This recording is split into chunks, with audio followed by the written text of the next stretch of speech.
Visible गुरु।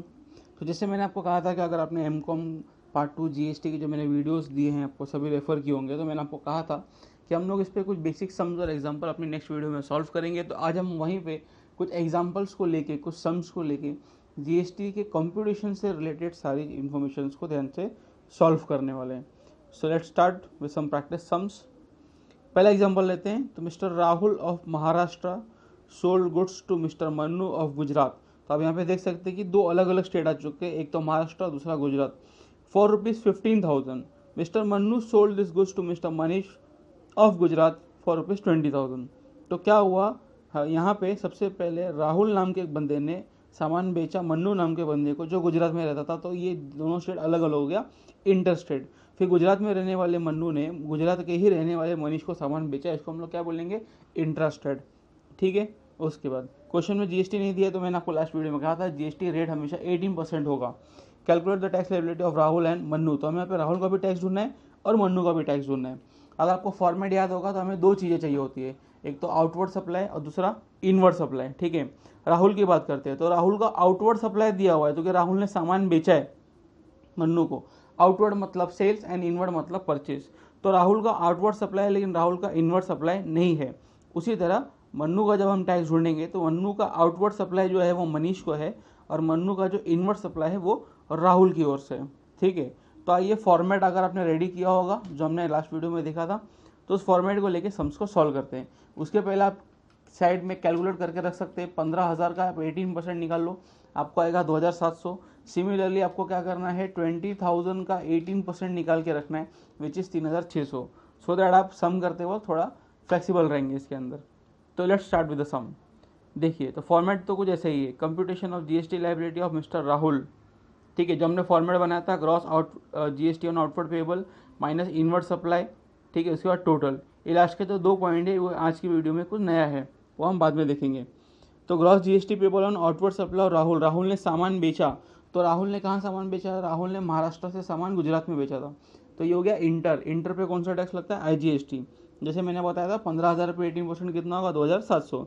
CGST और SGST वाला column नील रहेगा बिकॉज राहुल के केस में ऐसा कोई भी इंट्रा स्टेट सप्लाई नहीं है।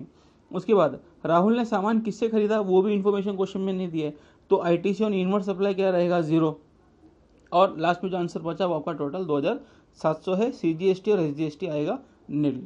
ठीक है। इसके बाद हमें किसका टैक्स ढूंढना था, हमें सेकंड एसएससी का टैक्स ढूंढना था जिसका नाम था मन्नू। अब मन्नू ने क्या किया, मन्नू ने सामान खरीदा किसी दूसरे स्टेट से। ठीक है। खरीदना मतलब इनवर्ड सप्लाई। तो उसने जो सामान खरीदा था उस पर आईजीएसटी लगेगा क्योंकि स्टेट अलग था, लेकिन उसने जो सामान बेचा, ठीक है, मनीष को, वो तो उसका सेम स्टेट था, तो उस पर सेम स्टेट यानी इंट्रा, और इंट्रा पे क्या लगता है दोस्तों, सीजीएसटी एंड एसजीएसटी। तो कितने में बेचा था, 20,000 पे। 20,000 का 18%, क्वेश्चन अगर आपने लिखा होगा 20,000 का 18% कितना होगा, 3,600। फिर मैंने अपने लास्ट वीडियो में कहा था कि सीजीएसटी और एसजीएसटी हाफ हाफ डिवाइड हो जाता है। तो 3,600 का सीजीएसटी का आधा आधा करेंगे तो आउटवर्ड सप्लाई पे 1,800 आएगा सीजीएसटी और एसजीएसटी का। ठीक है। और इनवर्ड सप्लाई में सीजीएसटी के बदले आईजीएसटी आएगा क्योंकि मन्नू ने वो सामान गुजरात से नहीं बल्कि किसी और स्टेट से खरीदा था। तो हो गया 2,700। अब आप इसका टोटल ले लेंगे।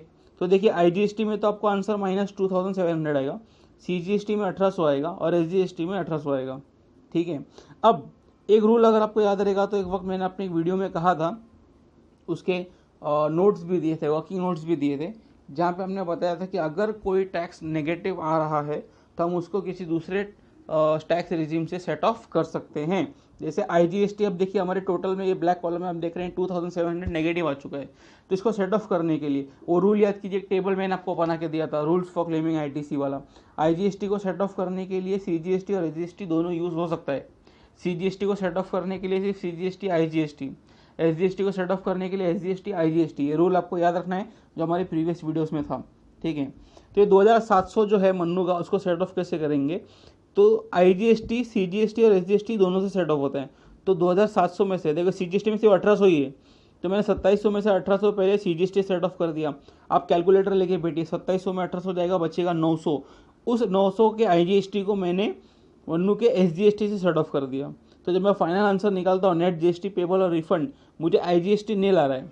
पहले नेगेटिव था अब नील हो गया, तो क्योंकि मैंने इसको दूसरे दोनों टैक्सेस से सेट ऑफ कर लिए। CGST 1800 था अब 0 हो गया, तो कि उसमें से IGST सेट ऑफ हो गया, सेट ऑफ यानी कि माइनस हो गया। SGST पहले 18 था अब 900 हो गया, तो कि उसमें से 900 IGST का माइनस हो चुका है। इस तरीके से SGST 900 आ गया, CGST नील और IGST भी नील हो गया। आई hope so this calculation is very clear. इसके लिए आपको प्रीवियस वीडियोस को रेफर करना पड़ेगा, जहाँ पे रूल्स फॉर क्लेमिंग ITC को साफ साफ टेबल के अंदर शॉर्टकट के साथ बताया गया है। ठीक है, अब इसमें एक और बात जो समझने वाली है कि आप ध्यान से देखें तो IGST ने सेंट्रल गवर्नमेंट का टैक्स तो वैसे भी नेगेटिव था, CGST ने सेंट्रल गवर्नमेंट का टैक्स जो 1800 रुपये था, और स्टेट गवर्नमेंट का टैक्स SGST जो था कितना था 1800, लेकिन स्टेट गवर्नमेंट का 1800 से कैसे हो गया 900 हो गया। तो ये 900 कैसे हो गया, बिकॉज हमने इसमें से 900 IGST माइनस किया which belongs to central government. ठीक है, तो नुकसान किसका हो रहा है, स्टेट का। स्टेट अपना नुकसान होने देने वाला नहीं है, तो स्टेट क्या करेगा, वो जो 900 रुपये उसने ब्लू कॉलम में देखिए, ब्लू में लिखा हुआ है, जो माइनस किया था वो वसूल करेगा किससे, सेंट्रल गवर्नमेंट से। आपसे नहीं वसूल करेगा, वो आपस में समझ के लेंगे, वो सेंट्रल गवर्नमेंट से वसूल करेगा। इस तरीके से इसको याद कर सकते हैं। तो पे नोट भी आता है भाई 900 will be remitted by central government to Gujarat government. क्यों दिया गया 900, ये जो ब्लू डार्क में लिखा हुआ है 900 रुपया, ये हमने जो सेट ऑफ किया ये IGST को बिलोंग करता था, सेंट्रल गवर्नमेंट को, ना कि स्टेट गवर्नमेंट को। आई hope so the some is clear. ठीक है, ऐसे ही एक रिलेवेंट सम हम लेंगे। ठीक है, एक और रिलेवेंट सम लेंगे, देखते हैं दूसरा example. Mister red of Rajasthan sold goods to mister dark of Dombivli for 12,000। अब जिन्हें नहीं पता तो डोंबिवली महाराष्ट्र की एक सिटी का नाम है। ठीक है, तो राजस्थान में रहने वाले बंदे ने डोंबिवली में रहने वाले बंदे को सामान बेचा। ये हो गया इंटर स्टेट चेंज हो गया। जब स्टेट चेंज हो जाता है तो कौन सा टैक्स लगेगा, IGST लगेगा पूरा 18%। अब डार्क जो थे उन्होंने mister maroon of Madhya Pradesh को सामान बेचा 18,000 में, फिर से स्टेट चेंज हो गया। ठीक है, महाराष्ट्र, डोंबिवली महाराष्ट्र से उठ के स्टेट अब चला गया MP यानी कि मध्य प्रदेश में, फिर से स्टेट चेंज हो गया। इसको हम क्या बोलेंगे, इंटर स्टेट सप्लाई। इस पर भी क्या लगेगा, IGST। कैलकुलेट टैक्स लायबिलिटी, देखिए नोट भी लिखा हुआ है, note all amount are excluding GST। ये आपको याद रखना है, सम्स में जब कभी भी कुछ बोला नहीं होता है तो all sums are excluding GST, अगर वो इंक्लूडिंग होगा तो क्वेश्चन उसमें स्पेसिफिकली मेंशन करता है। ठीक है, और एक्सक्लूडिंग इंक्लूडिंग का क्या मतलब हुआ कि जो 12,000 जो 18,000 आपको स्क्रीन पे दिख रहा है इसमें टैक्स ऑलरेडी एडेड नहीं है, हमें इस पर अलग से टैक्स लगाना है। यानी कि 12,000 का सामान है तो उस पर 18% GST 2,160 रुपया और अलग से लगेगा, और 18,000 पे भी अलग से 18% GST लगेगा विच विल बी 3,240 रुपीज़। ठीक है, चलो इसको भी सॉल्व करते हैं। तो GST liability of red, format हमारा वही रहेगा, फॉर्मेट में हम कोई चेंजेस नहीं करेंगे। तो अगर हमने क्वेश्चन ध्यान से देखा होगा तो रेड ने सामान बेचा था।